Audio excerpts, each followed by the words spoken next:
bendiga, mis amados, amén. Estamos estudiando en la palabra del Señor la doctrina del hombre, propósito, por qué Dios nos creó, por qué Dios nos hizo, cómo nos hizo, funciones y responsabilidades. Y en esta noche vamos a ver una parte importante para culminar por qué lo hizo varón y hembra, los hizo, dice la Escritura, ¿no es cierto? Y hemos visto varios aspectos, hemos visto varios puntos de por qué lo hizo varón y hembra, pero es importante ver algunas cosas que todavía aún no hemos tocado, aunque hemos tocado ampliamente, pero que en esta noche Dios nos ayude y nos ilumine a entender esta doctrina tan preciosa que al comprenderla y entenderla nos hará ver nuestra profunda necesidad de Dios. Amén. Padre, yo te doy gracias en esta hora por tu inmenso amor, por tu misericordia, por tu fidelidad para nuestra vida, Señor. Tú eres bueno, tú eres misericordioso, tú eres amoroso, Señor. Tú lo ves todo, lo sabes todo, lo conoces y lo escudriñas todo. ¿A quién iremos, Señor? Tú tienes palabra de vida. Te pedimos en esta noche que tomes del carbón encendido de tu altar, lo pases por mis labios, abra nuestras mentes, nuestros corazones, nos enfoques en ti, Señor, de toda distracción, de toda cosa, Padre, que muchas veces mantiene nuestra mente divagando, Señor.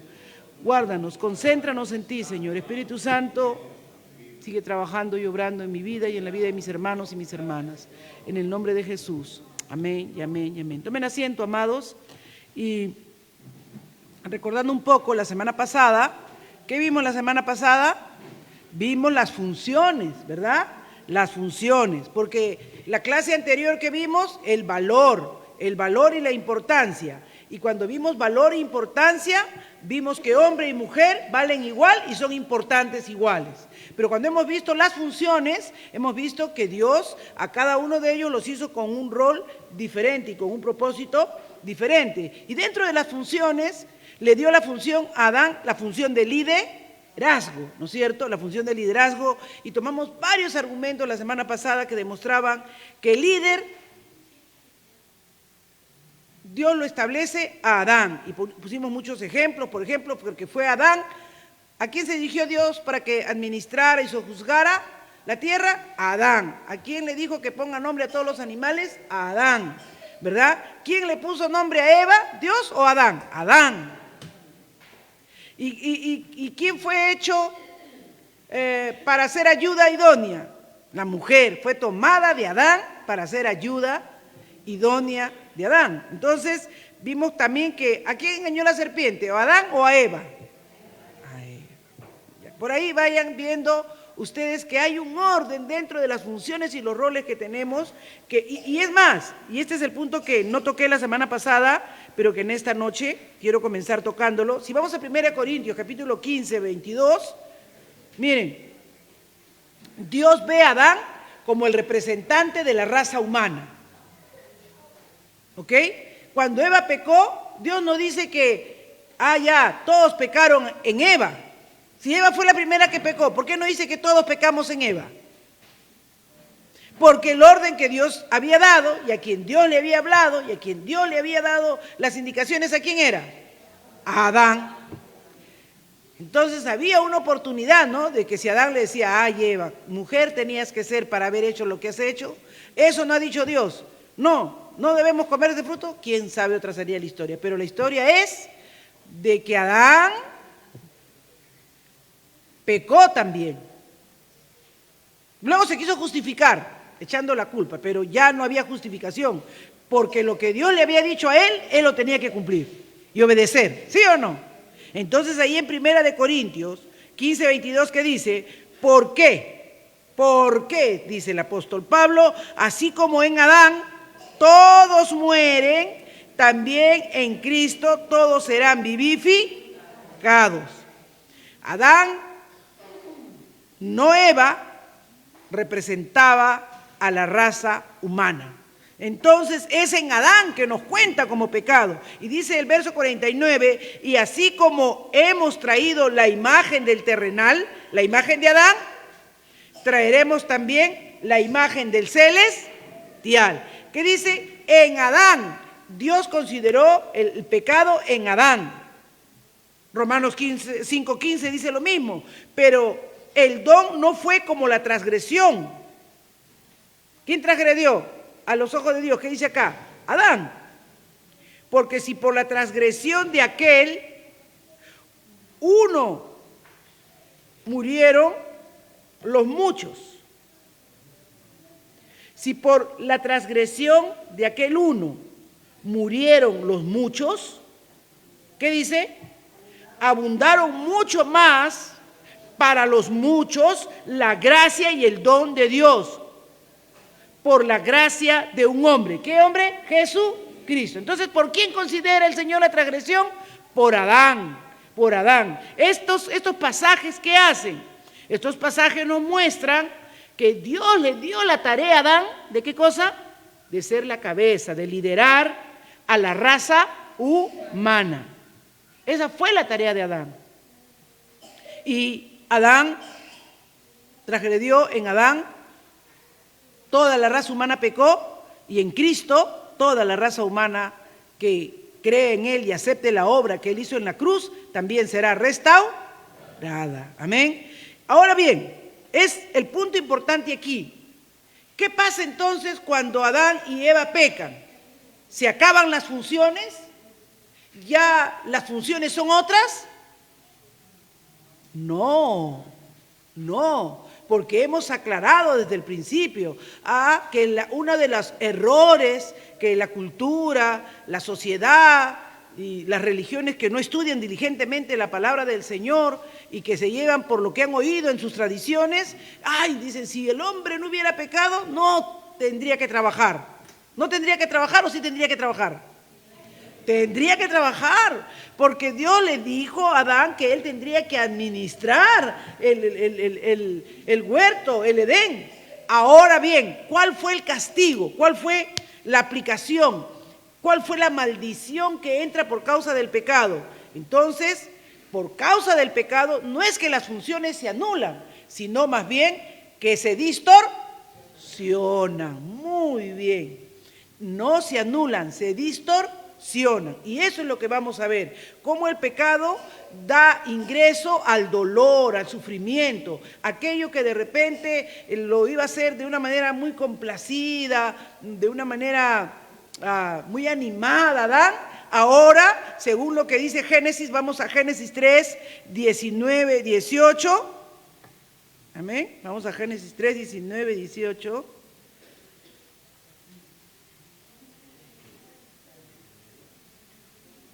Dice, con el sudor de tu rostro comerás el pan hasta que vuelvas a la tierra. Vamos a ver desde el 18, ¿ya?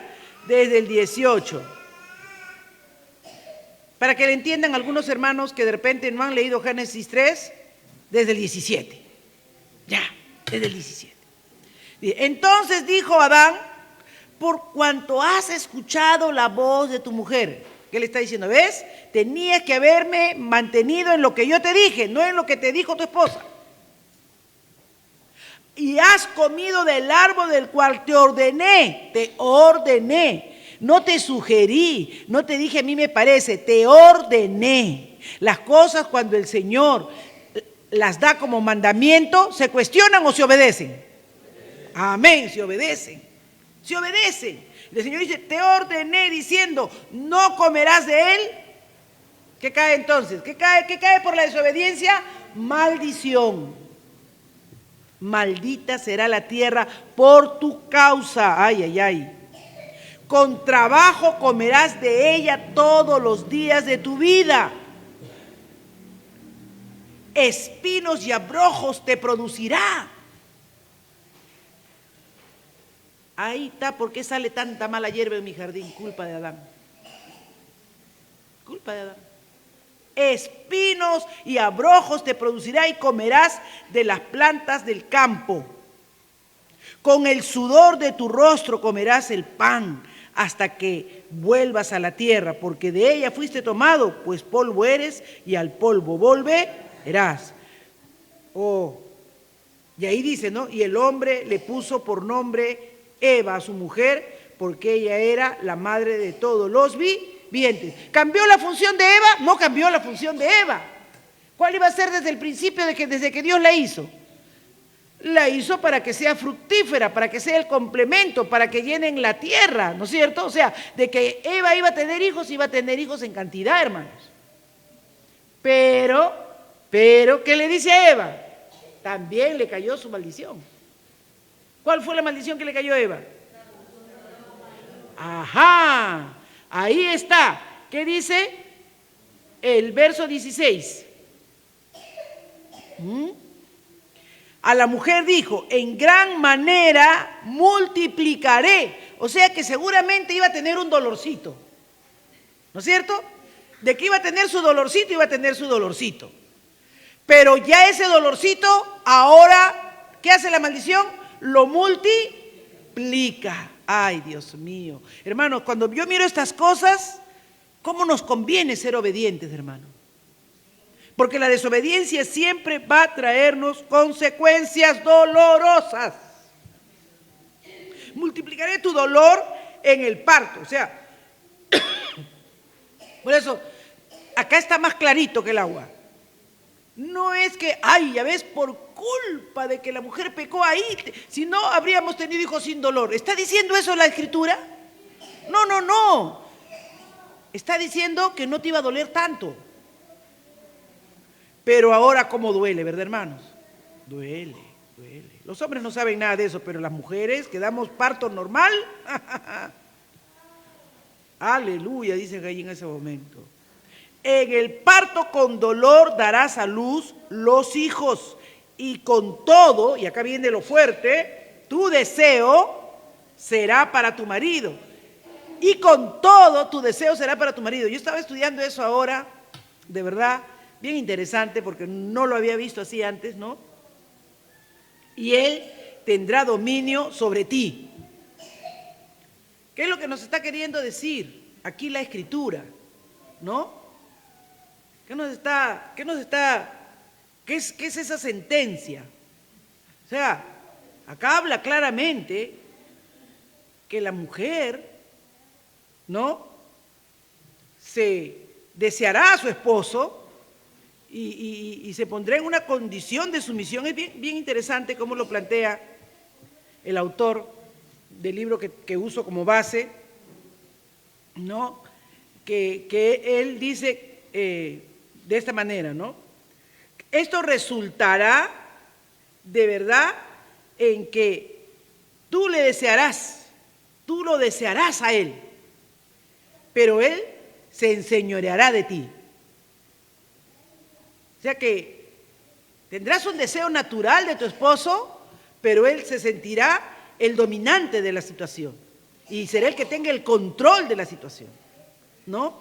Y muchas veces nosotros sabemos y entendemos que pasan estas cosas, ¿verdad?, de una manera como no debían ser.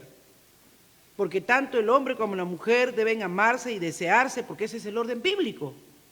El Dios no hizo el sexo para que sea algo, ay, no, Dios mío, voy a tener sexo. No, Dios lo hizo agradable. ¿Pero qué distorsiona la relación? El pecado distorsiona la relación.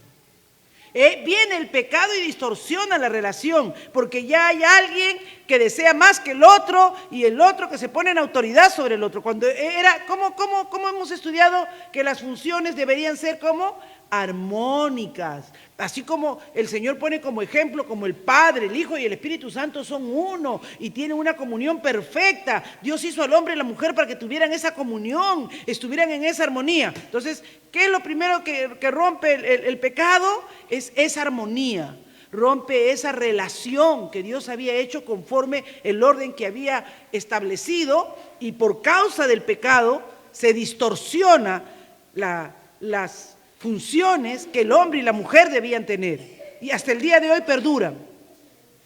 Cuando el hombre y la mujer no vuelven al plan original de Dios, no se preocupen, cuando el hombre y la mujer no vuelven al plan original de Dios de manera amorosa, con respeto, tratando el hombre como Cristo quiere que debió ser tratado, como Adán debió tratar a Eva desde el principio, como vaso frágil, como compañera, como ayuda idónea, como complemento fundamental para que él pueda hacer lo que tenga que hacer. Y la mujer amando, honrando a su esposo, dándole ese lugar de liderazgo que le corresponde, sintiéndose gozosa de que en esa complementariedad tienen un hogar en armonía, hijos en armonía. Si eso no se vuelve así, hermanos, vamos a ver en esta noche qué es lo que está pasando. Amén. Dice, nosotros entonces vemos que el conflicto, ¿cuándo aparece? En las funciones y en los roles, cuando entra el pecado. Entra el pecado y ahí entra el conflicto en la relación, entra el conflicto en la autoridad, en la sumisión, en la manera como el hombre debe, ¿verdad?, ejercer su liderazgo y su autoridad. Se vuelve o un patán extremo, machista, o se vuelve un relajado, negligente, porque también hay. En vez de ser ese hombre equilibrado, temeroso de Dios, que trata a su esposa como vaso más frágil, que le da honra donde le corresponde, que la cuida, que la protege, ¿verdad? Y la mujer se siente segura bajo esa protección. Porque es algo natural que Dios ha puesto, hermano. Los mayores conflictos en los hogares, si ustedes analizan los hogares de cualquier persona, cuando ven mucho conflicto es porque estos roles no se cumplen, estas funciones no se cumplen así. Por causa de la caída, la mujer quiere usurpar la posición, ¿no? O se vuelve también extremadamente sumisa, que eso tampoco es la idea de sumisión. Miren lo que dice la palabra del Señor, ¿verdad? La palabra mashal significa dominio, dominará, ¿no? Es la palabra, y él se enseñoreará, él te dominará, ¿verdad? Significa un dominio de un soberano tirano. ¿Se dan cuenta? Porque era por causa de la maldición. Cuando lo crea al principio y da las funciones el Señor, era la ayuda idónea, era su complemento perfecto, la armonía perfecta. Pero por causa del pecado, entonces le dice, se enseñoreará de ti, tendrá dominio sobre ti. Y dice que es un término fuerte, que generalmente es para hablar de gobierno monárquico, ¿no? De un monarca que hace su voluntad.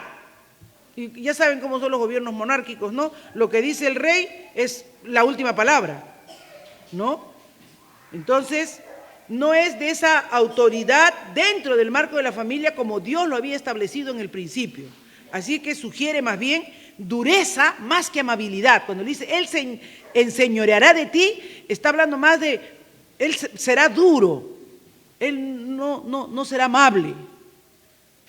Entonces, cuando vemos en el Antiguo Testamento la relación hombre-mujer, las funciones están trastocadas, ¿no? Y ahí vemos que cuando entra Jesucristo a la historia, el valor de la mujer era nada. Era tratada como nada. Un judío, ¿cómo era su oración del judío? Señor, gracias que no nací mujer. Que un camello valía más que una mujer. Imagínense cómo se trastoca, ¿no? De ser ella su compañera en la creación, su ayuda idónea, la que armoniza su vida, la que lo complementa, la que lo hace completo, pasa a ser un objeto del uso del varón. ¿Qué hace Cristo cuando entra en la historia? Ya lo conversamos también. Restaura la relación. Y eso es lo que tenemos que ver, hermanos. Amén. Eso es lo que tenemos que ver. Entonces, esto indica que Adán usará mal su autoridad después de la caída. ¿Y lo vemos o no lo vemos, hermanos? Vemos eso, que el varón ha hecho mal uso de su autoridad. O la ha usado para el machismo, o la ha usado, o no la ha usado y ha sido un irresponsable, un relajado, ya que, allá todo. ¿No han visto esos hombres que dicen, ya, pregúntale a tu mamá, y ellos? ¿A quién le dice la palabra del Señor que debe tener la última palabra en la casa? Al varón. Pero esos hombres irresponsables, ¿quién tiene la última palabra? La mujer. Le dio todo su... O sea, el machista extremo y el relajado ocioso. En Cristo no deben haber ninguna de esas dos cosas.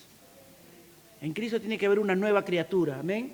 Recordar cómo Dios lo estableció en su palabra, recordar cuáles fueron los lineamientos que el Señor estableció cuando los hizo. Así es que en ambos casos la caída trajo distorsión de la relación entre Adán y Eva, pues ya no había ese líder humilde y amoroso, ni esa mujer sumisa e inteligente, de buena voluntad que era Eva antes de la caída. Era muy sumisa, pero muy inteligente, sabía tener las cosas claras y siempre había una buena voluntad en sus actitudes.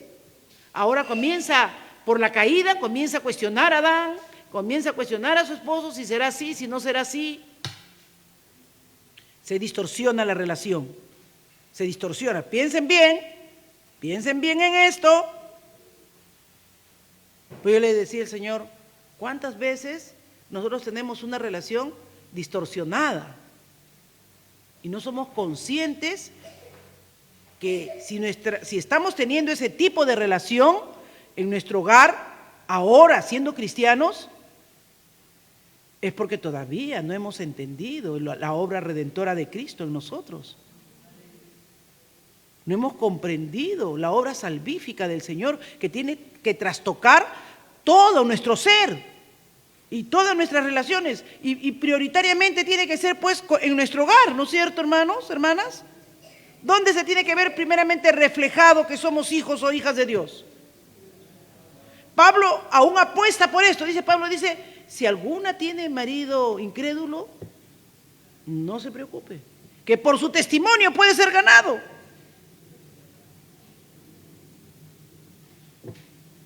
Así que la redención en Cristo reafirma el orden de la creación. O sea, cuando viene Cristo y encuentra todas las funciones de la relación del hombre y la mujer distorsionados, no estaban como Dios lo establecía. El hombre por cualquier cosa repudiaba a su mujer, le daba carta de divorcio, la mujer ya no se valoraba, se volvió un objeto, se sentía menos que un varón.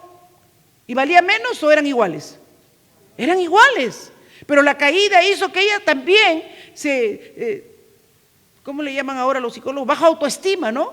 No se apreciara, no se valorara. Y aceptaba la carta de divorcio que el hombre le daba por cualquier cosa, ¿no? No cocinas bien, no me gusta cómo tienes limpia la casa, y le daba su carta de divorcio y chao. Pero en el Nuevo Testamento anula esos aspectos dolorosos de la caída, anula esos aspectos dolorosos de esa relación de pecado que el pecado había traído y la maldición había producido dentro de la relación. ¿Qué esperamos entonces, hermanos? ¿Qué dice Colosenses 3:18? No dice que desaparece la sumisión, sino nos llama a que la sumisión sea como al principio. ¿Cómo era al principio? Una sumisión amorosa, inteligente y de buena voluntad. Yo de verdad, hermanos, yo tengo que arrepentirme mucho de eso, porque yo nunca fui sumisa de buena voluntad. La verdad que sí. No podemos predicar algo que no hemos vivido, ¿no? Y cuando he estado estudiando esto, bueno, pues Dios me ha estado dando duro, porque muchos somos sumisos. Muchos decimos, ya, pues el esposo manda, sí, claro, ya, pues así.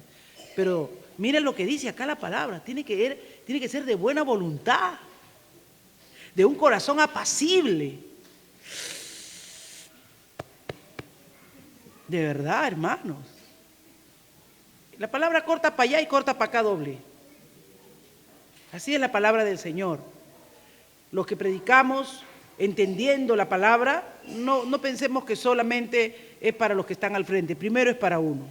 Amén. Primero es para uno, para que uno se ponga en el orden de Dios. Así es que la redención nos va a animar a nosotros, las esposas, ¿no? A no rebelarnos a esa autoridad que Dios ha puesto en los esposos y va a animar a los esposos a que no tengan esa autoridad. ¿Cómo era la autoridad machal? Impositiva, no dominante, sino que tenga esa autoridad dada por Dios para tener el orden en la creación, para tener el orden en la relación, para que él pueda responder por esa esposa. Dice, casadas, estad sujetas a vuestros maridos como conviene en el Señor.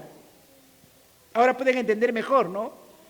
Porque Pablo está diciendo las funciones de la sujeción, las funciones de liderazgo no fueron como consecuencia de la caída, sino que fueron desde el principio, como Dios las hizo.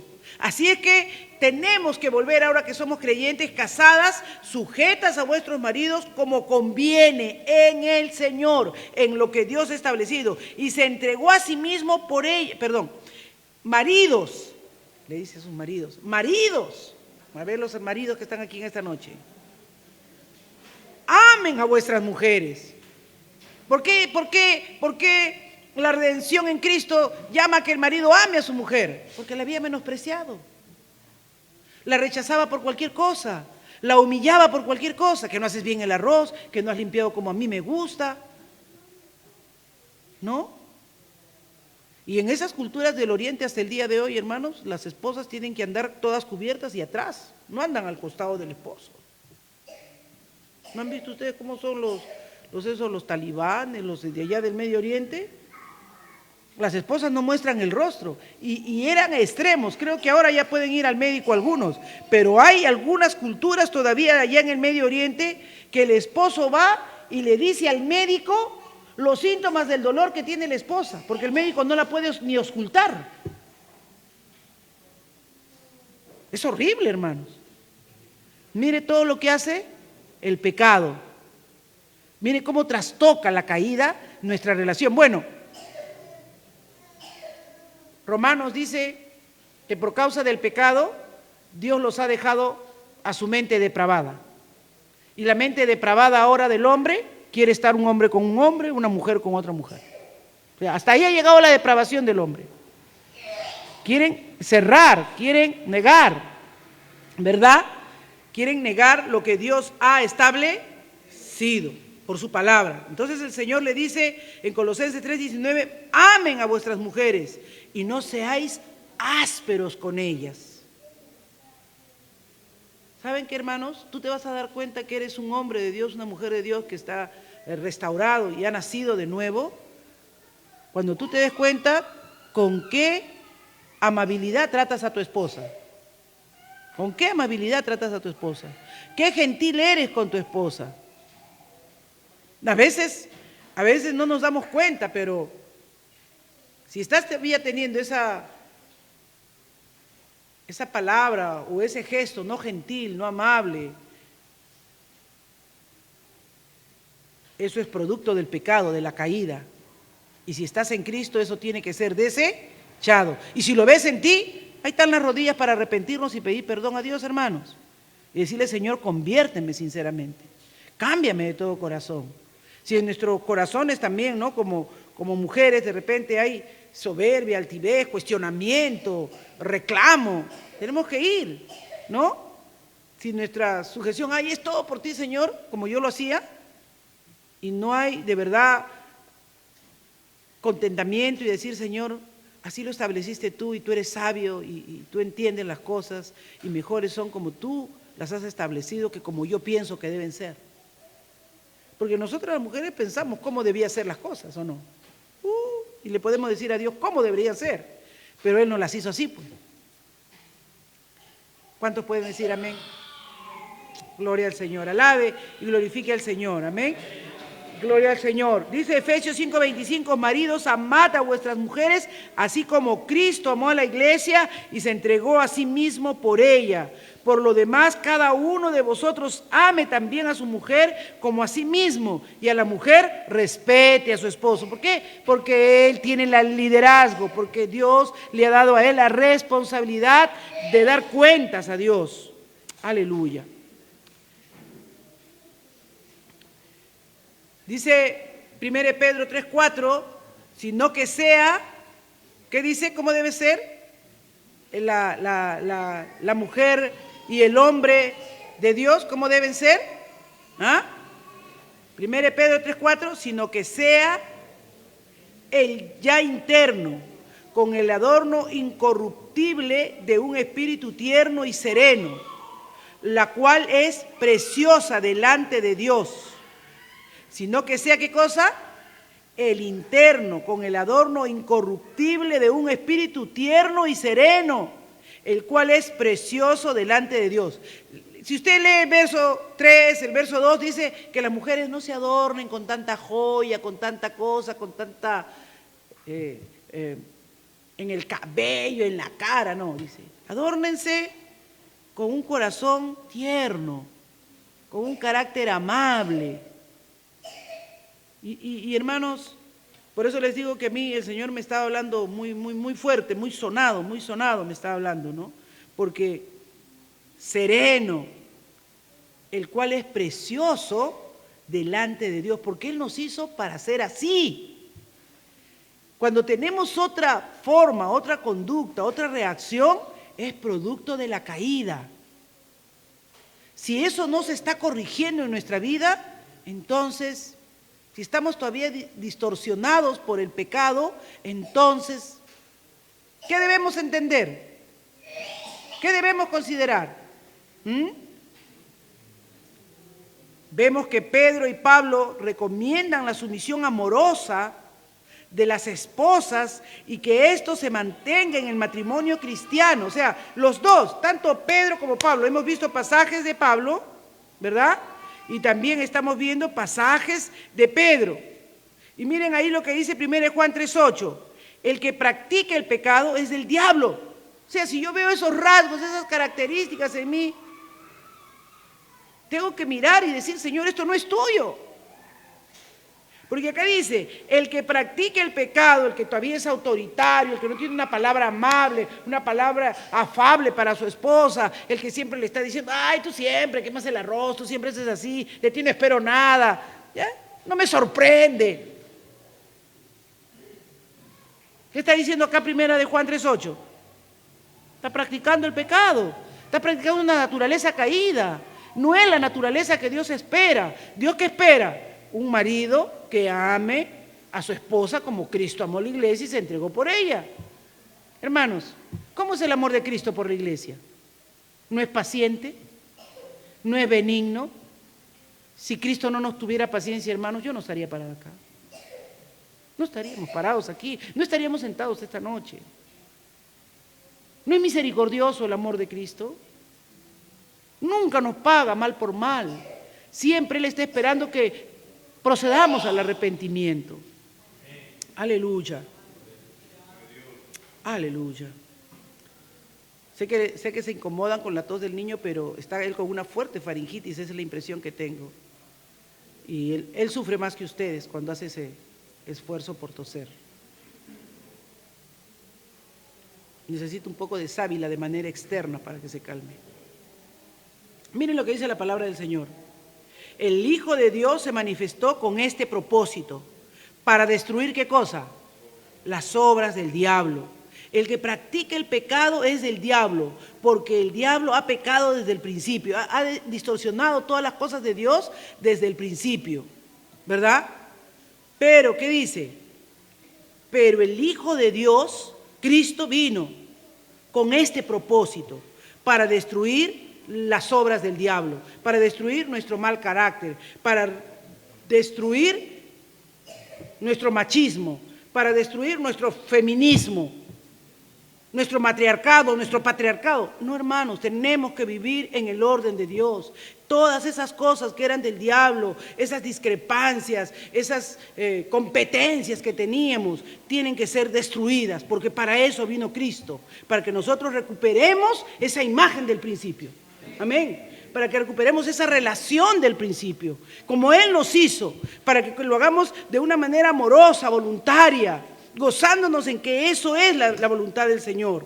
Dice, los mandamientos del Nuevo Testamento sobre el matrimonio no perpetúan ningún elemento de la maldición. No perpetúan, hermanos. Más bien reafirman el orden que Dios estableció. Y dicen que volvamos como fue en el principio de la creación. Cuando vemos el principio de la creación, ¿qué nos dice la Escritura? Que Dios todo lo hizo bueno en gran manera.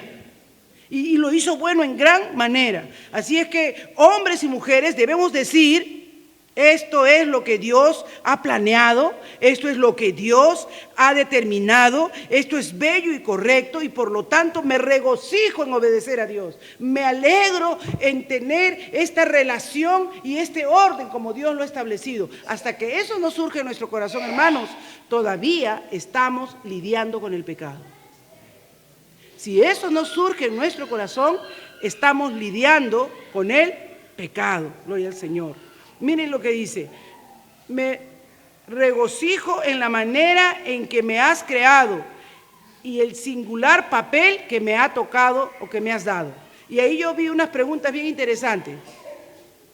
Si tú tuvieras la oportunidad de elegir tu género al momento de nacer, los cristianos tenemos varón o mujer, ¿cuál elegirías? ¿Cuál sería la respuesta correcta? El que Dios me ha dado. A mí me hizo mujer y al hermano lo hizo varón. ¿Por qué? Porque yo debo tener en mi corazón el contentamiento y la alegría de cómo Dios me ha hecho, amén, y de las cualidades y los atributos que Dios me ha dado, amén. Gloria al Señor. Hay belleza y dignidad, dice, y rectitud eterna en las diferencias de roles que tenemos nosotros. Así como la belleza que hay en el Padre, en el Hijo y en el Espíritu Santo, esa misma belleza debe haber en nuestra relación de hombre y mujer. Y las distorsiones, los defectos que se surjan son por causa de la caída, no porque el diseño de Dios fue imperfecto. ¿Porque Dios acaso ha hecho algo malo? Todas las cosas que Dios las hace perfectas, aleluya. Todo Dios lo hizo bueno en gran manera. Así es que las cosas que vemos que no son acordes a la palabra, definitivamente, hermanos, tienen que llevarnos a nosotros a reflexionar. ¿Todavía me estoy comportando como si fuera una criatura caída? ¿Todavía me estoy comportando como si fuera una criatura que no ha conocido la obra del Señor en su vida? ¿Salen de mí todavía maledicencias, resentimientos, palabras incorrectas, deshonestas, maldiciones? Cuidado, hermanos. Efesios 5:21 dice, sometiéndoos unos a otros en el temor de Cristo. Las mujeres estén sometiéndose unos a otros en el temor de Cristo. Nos sometemos a Dios en el orden que da Dios. Las mujeres estén sometidas a sus propios maridos como al Señor, porque el marido es la cabeza de la mujer, así como Cristo es la cabeza de la iglesia, siendo él mismo su Salvador. Aleluya. Así es que ninguna de estas relaciones, ¿verdad? Ninguna de estas relaciones debe estar llevada con una forma de gobierno dominante, impositivo, machista, sino por lo contrario. Nosotros debemos hacerlos como para el Señor. Como para el Señor. El orden de Dios no ha cambiado. Nosotros no vemos que no haya ningún ejemplo en la Biblia donde diga, no, y ahora la mujer está en el orden de estar sobre, ni que algún gobernante diga, ya, ahora el ciudadano le manda al gobernante. No, ¿no es cierto? Es un orden establecido, que Dios lo ha establecido y que así debe mantenerse. Dice algo importante aquí, cuando el término se usa fuera del Nuevo Testamento se aplica, por ejemplo, para describir la sumisión y la obediencia de los soldados.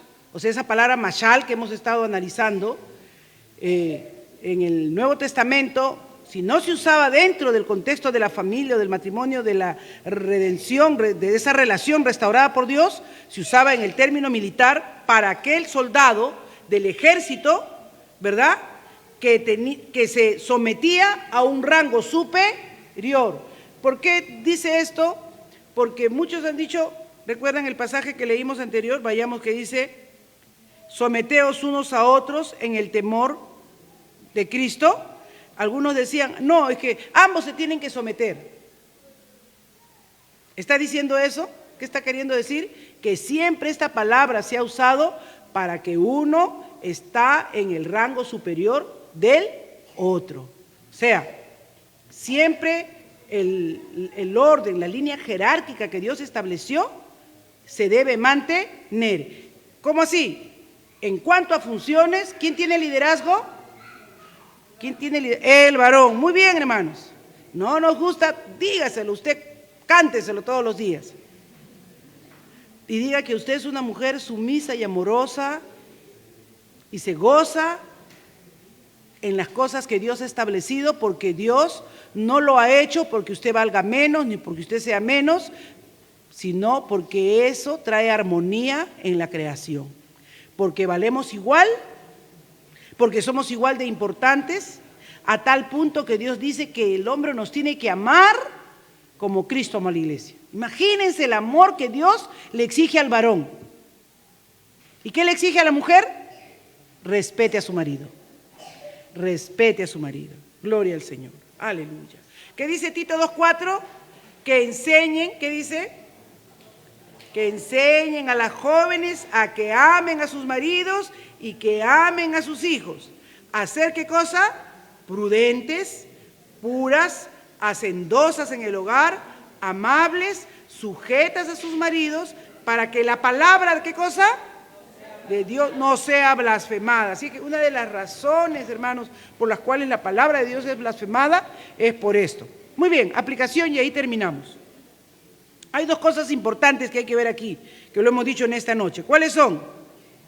Que los esposos que empiezan a actuar de una manera dura, dominante, prepotente, abusiva, ¿de qué cosas se tienen que dar cuenta? A ver. Se tienen que dar cuenta que eso es el resultado ¿de qué? De la caída, del pecado. Si están teniendo una acción dura, dominante, impositiva, matonesca, machista, eso no es producto de la obra redentora de Cristo. Eso es producto de la caída, eso es producto del pecado. Así es que eso es destructivo, eso es malo, es contrario al propósito de Dios. Segundo, si la esposa es rebelde, resentida, ¿verdad?, del liderazgo del esposo, compite con él, tiene que darse cuenta que eso no es el resultado de la obra redentora de Cristo, sino que es resultado, consecuencia del pecado, de la caída. Pero hay otros dos errores que dije al principio. ¿Cuáles son? Que puede ser que no sea dominante, ni mandón, ni positivo, sino que sea, ¿qué cosa? Pasivo y perezoso. Ese es el otro extremo del esposo, ¿no es cierto? Es el otro extremo del tirano, dice acá el hermano. Pero este está dominado completamente por la pasividad y no toma la iniciativa en la familia. Y de esos, ¿cómo se dice acá en el Perú? Saco largo, ¿no es cierto? Es un saco largo, un poncho largo. Es un pelé, le dicen algunos. Pues de esos tampoco tiene que haber en el Señor. Así que esos esposos que dicen, yo no me preocupo, hermana, yo no soy machista, yo le digo a mi esposa que haga lo que quiera. Estás en el mismo pecado que el dominante, por negligente, por no cumplir tu rol de ser cabeza, autoridad de tu hogar. ¿Ah? Porque esa es la forma más fácil, puede decir, ya, yo le dejo, ya, yo no, él no tiene la culpa de nada, todo lo hace la mujer. No. Ese esposo llega a ser tan considerado con la esposa que le permite que tome las decisiones, e incluso cuando son decisiones contrarias a la palabra. Y acá pone Adán. Adán no debió consentirle a Eva, decirle, oye, ¿qué has hecho? Dios nos ha dicho lo contrario. ¿Qué hizo Acab? Su mujer Jezabel, no te preocupes que yo mañana busco a 2 testigos falsos y ¿qué cosa quería Acab? Quería un jardín, ¿no? Una viña, la viña de Nabot creo que la quería él. ¿Y Salomón? ¿Qué hicieron sus mujeres de Salomón? Desviaron su corazón a otros dioses. Se casó con tantas el sinvergüenza que de acá, fenicias, asirias, de todo lado, y comenzó a hacer altares a medios dioses y a la vejez verduras. Desviaron su corazón. ¿Por qué? Porque se relajó, no tomó su rol que le correspondía. Así que oremos al Señor, hermanos, para que no cometamos ese error, ni dominante, impositivo, ni negligente, pasivo. Y el error también de otras esposas es que dicen que son tan sumisas que no dan nunca su opinión. Tampoco eso es sumisión. Una persona completamente pasiva, sin contribuir para nada al proceso de tomar las decisiones en la familia y carecer de disposición para decir palabras de corrección, a veces a su esposo. No lo va a hacer en público. Pero ¿quién es el que más le puede ayudar a un esposo cuando él comete errores? La esposa. Porque ¿quién le va a decir? ¿Quién otro le va a decir? Tiene que decirle, pero a veces no, es que yo no le puedo decir nada, como yo soy sumisa. No, pero de repente ha maltratado injustamente a tus hijos. Ya cuando estás en el cuarto, en lo privado, tienes que decirle, amado esposo, creo que no escuchaste lo que te estaba diciendo. En realidad, él te estaba explicando por qué había actuado de esta manera con su hermano. Pero tú inmediatamente le caíste encima, no lo dejaste hablar, te enseñoreaste. Y eso no está bien. Debiste darle un espacio a que él también hablara, ¿no? Entonces la mujer tiene también que dar su opinión, tiene que hablarle a su esposo cuando las cosas las está haciendo de una manera equivocada. Eso no significa ni que le falte el respeto, ni que no sea sumisa, sino por lo contrario. Amén. Está poniéndose en el orden de ser la ayuda idónea. La ayuda idónea. Bien, amados hermanos, gloria al Señor. Hemos cerrado el capítulo porque lo hizo varón y hembra. Hemos visto que valemos igual, que tenemos las mismas funciones. Hemos visto que en importancia somos iguales y que Dios ha hecho funciones maravillosas para nosotros, pero que estas han sido distorsionadas por la caída. Pero Cristo ha venido y ha vuelto al orden que deben tener las cosas. ¿Cómo te estás portando? ¿Cómo te estás comportando? Evalúalo. Y mira si todavía actúas como una persona caída o si ya estás actuando como una persona redimida. Vamos a orar. Amén. Padre, yo te doy gracias en esta hora. Señor, por tu palabra maravillosa. Te presento también a este niño en esta noche. Mira su garganta, mira esa inflamación, mira esa tos. Pon tu mano sanadora en él, Señor. Tú eres un Dios poderoso, Padre. Sentimos profundamente, Señor, cómo esa tos lo tiene a él afligido, Padre. Y en esta hora ha venido acá a tu casa, Señor, y queremos que él salga restablecido, liberado, Padre, en el nombre de Jesús. Pon tu mano en este niño, Padre. Tu palabra dice que por tus llagas fuimos sanados y curados, que aún no hemos pedido nada en tu nombre, oh Cristo Jesús. Pedid y recibiréis, dice tu palabra. Así es que en esta hora, Señor, en el nombre de tu Hijo Jesucristo, ten misericordia y tenga bien, Señor, tocar la garganta de este niño. Oh Padre, para que pueda ser desinflamada completamente y él pueda ser restablecido en el nombre de Jesús. Gracias te damos, Señor. Mira también, Padre, cuál ha sido nuestra conducta, cuál ha sido nuestra actitud, cómo nos hemos comportado, Señor, en nuestra relación de varón, de mujer. Si estamos todavía por causa de la caída, Señor, comportándonos de una manera incorrecta, Padre. Te suplico que tú tomes, Señor, nuestras vidas y pongas el orden correcto. En el nombre de Jesús. Amén, amén y amén. Dios le bendiga, mis amados. Amén.